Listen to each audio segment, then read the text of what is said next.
Bruno! Bruno, get over here, Bruno.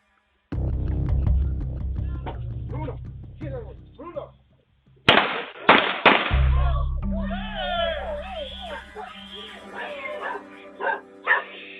Bruno, get over here. Get inside.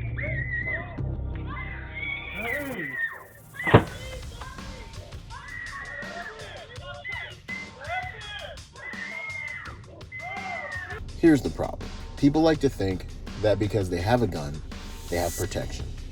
When the reality is, by having a gun, you have a lethal weapon. It's not about the hardware you carry, it's about the software that you are going to use when you run that hardware.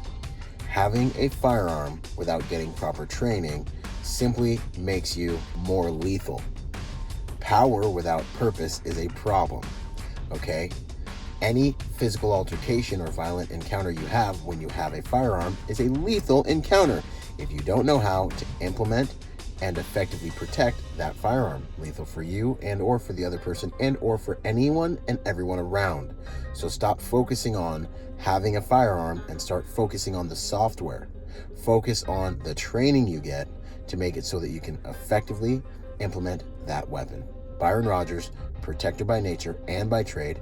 Train with us at this upcoming Protector Symposium. Go to protectorsymposium.com to learn from myself and 5 of the foremost elite subject matter experts in the world. Training event like this will never come again and has never been here before. Don't miss it. Tickets are going fast.